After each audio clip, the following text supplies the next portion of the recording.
All right, class. This week we're moving on to defining the target market.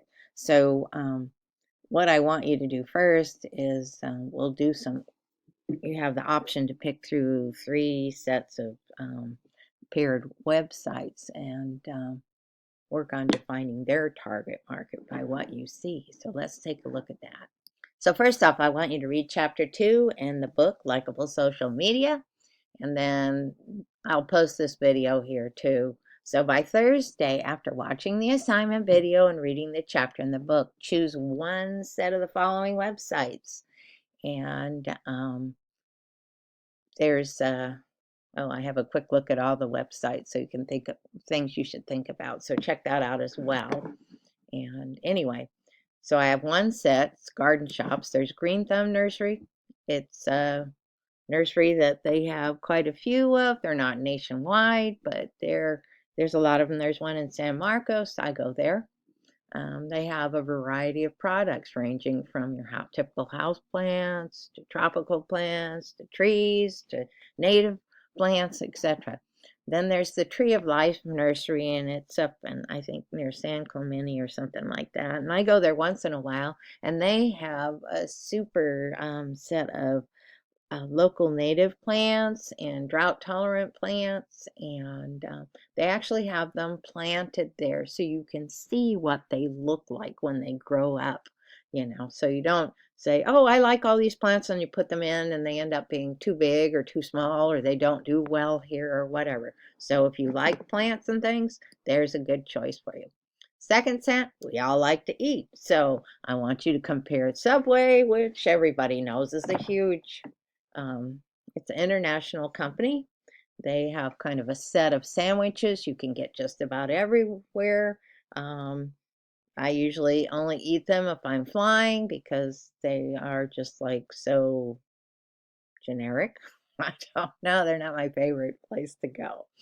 So, but you can always know that if you get one sandwich you like somewhere, it's going to be the same thing somewhere else, and they have the same stuff they put on it pretty much. I mean, there's a little bit of variety, but not a lot.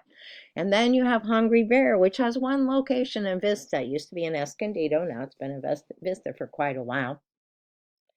And they have a big menu, a lot of sandwiches to choose from. Every time you get one made, it's going to be different.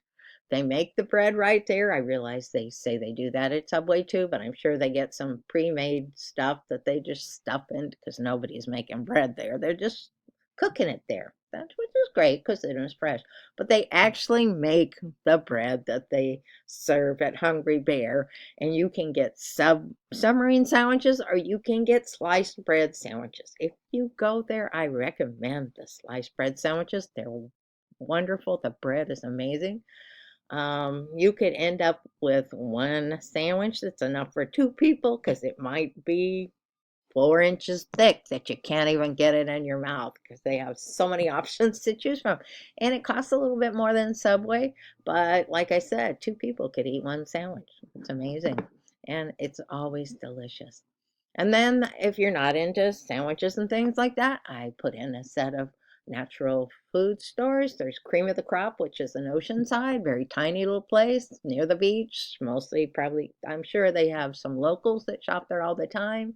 And then they probably have people on vacation that are there and suddenly decide they want something healthy because it's right in the line with a bazillion different, you know, quickie food places to drive through and pick something up. And if you feel like having something healthy, you can go over there. They make some stuff in there, and then they have a lot of healthy food. And then there's Sprouts, which has grown amazingly, and it's all about healthy food too, and has a much larger audience, and there are many of them all over the place. So again, I'm trying to have you compare a large chain with the small single location operation, so you can see how they're how they target their local market or whatever market that they're working with. They definitely have a different way of doing it because, if you're giant, not only do you have to talk about your products and things, you have to address a lot of other things like how you deal with the community, how you that you're local to, so maybe different Sprout stores are specific to that. If you have any big issues, Subway many years ago had a big, people had a big fit about the tuna sandwiches were not really made with tuna. That was a big deal. Hungry Bear, if they don't use tuna one day, the next day they probably will. Although I'm sure you probably, if you ask for a tuna sandwich, you're going to get a tuna sandwich because that's just what they're going to do.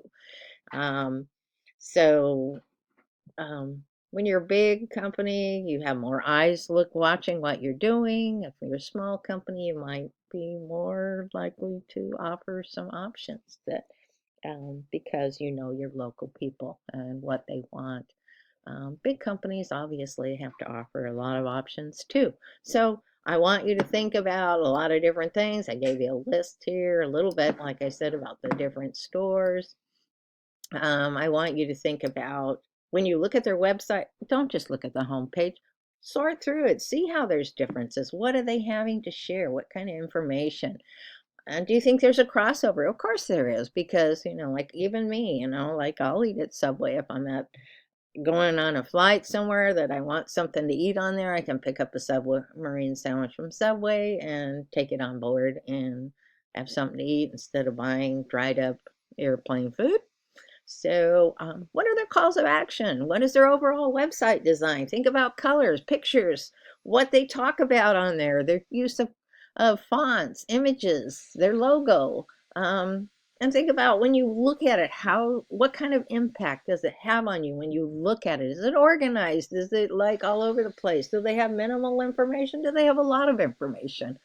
Um, and then what is their overall tone and message? Do you feel like like they're constantly shouting you, buy here, here's discount sale, buy this, or are they just kind of like, hey, here we are, this is what we got, And think about those kind of things because sometimes that's kind of what appeals to people.